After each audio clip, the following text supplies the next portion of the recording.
Lupus érythémateux aigu disséminé partie 1. Comprendre cette maladie auto-immune. Le lupus érythémateux disséminé ou lupus systémique est une maladie inflammatoire auto-immune chronique de cause inconnue qui touche une personne sur 1000 âgée entre 16 et 55 ans avec des différences géographiques et ethniques. L'apparition du lupus est favorisée par une prédisposition génétique, des facteurs environnementaux, l'exposition au tabac, au soleil, certaines affections virales, les médicaments dits inducteurs de lupus comme les bêta-bloquants, les IPP, les anticorps anti-TNF, les anticonvulsivants, certains antibiotiques ou médicaments contraceptifs. Des facteurs hormonaux avec une forte représentation des femmes, 90% en âge de procréer, et enfin la grossesse. Le lupus affecte surtout la peau mais aussi les articulations. La gravité de la maladie est liée aux atteintes d'organes vitaux, notamment les reins, le système nerveux, le cœur, les vaisseaux sanguins. Cette maladie se caractérise par la production d'anticorps dirigés contre des composants du noyau cellulaire. Elle évolue par poussée de gravité variable, alternant avec des périodes de rémission plus ou moins longues. On ne connaît pas de traitement curatif. Les recommandations reposent principalement sur des recommandations de spécialistes. Les formes cliniques du lupus sont très diverses. Le lupus présente souvent des symptômes généraux avec de la fatigue, asthénie, de la fièvre et une perte de poids. Bien que souvent associés, on distingue les lupus cutanés et les lupus systémiques. Le lupus cutané, il est classé en sous-types, sachant que 30% des malades auront plusieurs sous-types de lupus cutané au cours de leur vie. Le lupus cutané aigu, il ne laisse pas de cicatrices mais est toujours associé au lupus systémique actif. Sa forme est soit localisée en vespertilio ou rachemalaire avec une atteinte cutanée du visage mal limitée autour des yeux, sur le nez, les pommettes respectant le sillon nasogénien, donnant un aspect de masque de loup ou de papillon. Soit diffuse avec plus ou moins un exanthème maculo-papuleux parfois bulleux, des ulcérations buccales, nasales à type d'aft, une alopécie diffuse, chute de cheveux. Le lupus cutané subaigu, souvent induit par des médicaments, est associé dans 50% des cas à la forme systémique et se présente sous forme de lésions cutanées limitées ou coupées au couteau, érythémato-squameuses, annulaires ou psoriasiformes, aspect de psoriasis s'il ne laisse pas de cicatrices. Le lupus cutané chronique nécessite un suivi dermatologique car il y a un risque cutané cicatriciel parfois très important.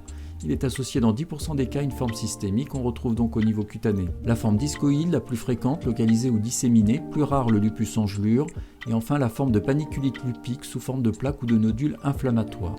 Enfin le lupus intermittent ou tumidus, où les lésions cutanées sont très photosensibles avec de nombreuses récidives sans cicatrices et jamais systémiques. Le lupus systémique. Le lupus cutané peut s'étendre dès le début aux articulations, aux muscles et parfois aux organes vitaux et devient alors systémique. Ces atteintes d'organes sont parfois mortelles et en font la gravité de la maladie.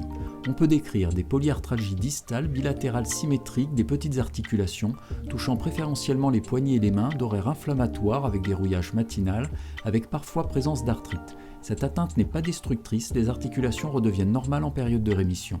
Des douleurs musculaires avec parfois une myosite, inflammation des muscles qui peut causer des douleurs et une faiblesse musculaire. Une atteinte des glomérules rénaux qui filtrent l'urine, glomérulonéphrite chronique, elle peut évoluer vers une maladie rénale chronique parfois terminale. Une atteinte cardiaque avec des douleurs thoraciques et un essoufflement pouvant révéler une péricardite, atteinte inflammatoire du péricarde ou de l'enveloppe du cœur.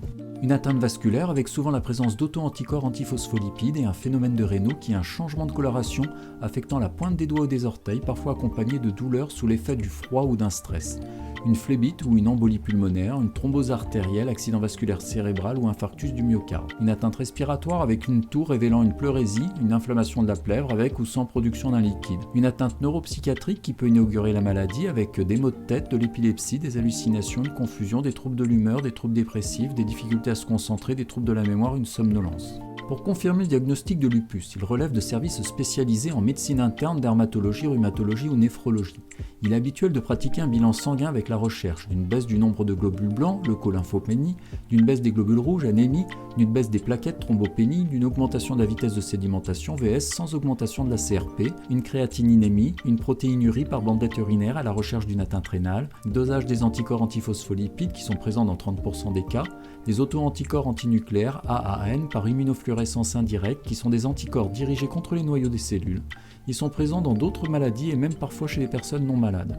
Des auto-anticorps anti-DNA natifs dirigés contre l'ADN natif des noyaux des cellules spécifiques du lupus lorsqu'ils sont présents. Et en fonction des atteintes des organes, une biopsie cutanée en cas de doute clinique, des examens d'imagerie de type radiographie, échographie, scanner, IRM, etc. Le diagnostic de lupus est établi avec l'aide de 11 critères de la classification ACR 1982 modifiée 1997.